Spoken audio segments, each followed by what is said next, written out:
Hi everybody and welcome back. Yes, after a week of some technical glitches, the kid is back. The Kid on Vid is back. Your non-reticent regaler, your unobvious opiner is back on behalf of Jack Asters. And just to recall a little throwback atmosphere and environment, we've changed locales. Just a little remembrance of the Hot Stove League at Maple Leaf Gardens as I sit here in front of a hot stove and chat about sports and football to make my picks. Before I get into football, though, I'm compelled to make one final public and also private comment on the annoying National Hockey League lockout. As I said, I'll talk about some things besides the picks. And I am just extremely, I don't know about you, tired, and I wish the media, the mainstream media, I know they have to cover it, would just stop, because who wants to see bobblehead Bettman and Donald Fair, or is that Roger Ebert, stroking their own egos, talking about what's important, talking about the fans, when neither cares at all about the fans at all. It's all about money situations. And yes, you know, I'm kind of a guy who's always going to take the side of the union. I do think the players should drop down to 50%. But there's something fundamentally wrong with the owner's approach to this whole thing. Don't forget the lockout 8 years ago. They chose to restructure the whole pay plan and the whole payment scheme of the league. They changed the whole structure of it, and they took on a philosophy of communism, a communistic salary cap philosophy. And now when it comes to revenue sharing, they take on a capitalistic philosophy and refusing to be an owner who helps out the lesser teams in the lesser markets. So right there, that's a fundamental principle that is just incongruous and not right.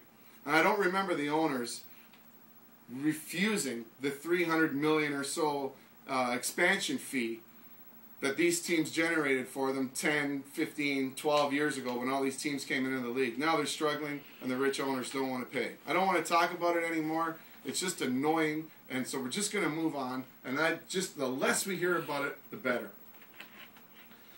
Back to football. In absence of last week, I have a season record after the first week of 3-1. Yes, the kid did quite well that first week, and this week I'm going to aim to go 100% Hundo P. Looking for a Hundo P week, as I'm sure all of you are. Just want to remind you, as gamblers and bettors and players of pools, there's a lot of sweeping statements going out there, and for some reason, everybody who's a fan or a journalist or a writer or an announcer wants to create final analyses of teams after 2 weeks. Yes, there is a small portal of information available and a small portal of indication of what could happen with the future as the season wears on with a lot of these teams. But remember, no team is necessarily as good or bad as the week before. So now for this week's picks. My first pick pits two 2-0 teams, two undefeated teams. And I'm going to ride a flyer here, especially since they're home underdogs. I'm kind of impressed with the defense of Arizona. Don't forget that they were 8-2 last year, or 8-2 since halfway mark of last season, which puts them right up there with the likes of Green Bay and San Francisco. So at home with that aggressive, scrappy defense, young team, I'm going to take the points. Love the home underdog pick, and I'm going with Arizona to cover the 4 points at home versus the undefeated and turnover-prone Eagles. On to New Orleans. I cashed big when I bet against them to cover the spread against Washington in Week 1. Now, this is a little bit more of a gamble. Kansas City has been putrid, to use a good word to describe ineptitude. They've given up all kinds of points, don't seem to be able to score. However, they still have weapons. I think they're going to regroup enough to play at New Orleans on the AstroTurf in the Dome. New Orleans, I think, is going to win this game, but their defense is so weak and so porous, I don't think the 9 points is a safe bet to give up. So I'm going to take Kansas City plus 9 at New Orleans, probably with some late scores to cover. Oh, I wrote -9, so I don't even have technical glitches. I also have penmanship glitches. That should be a plus. It's Kansas City plus 9, folks. Kansas City plus 9. Everybody's new darlings, the Washington Redskins. 1-1. Their young quarterback is playing fantastic football. They have a nice-looking team, and they're getting 3.5 at home against a Cincinnati team is solid all the way around. Their defense has been a little sketchy to start the season, but I say they get it right here. They're on the road. 3.5 seems to be a lot against a team that went 10-6 last year and made the playoffs. The Skins are improved and good, but Cincinnati's good too. Steady, solid quarterbacking. Defense that's underperformed so far. Some good weapons. Not a big fan of the coach, but I think Cincinnati is much better than to be a 3.5-point underdog, even though it's on the road. Cincinnati. Plus 3.5, folks. Not minus. Plus 3.5.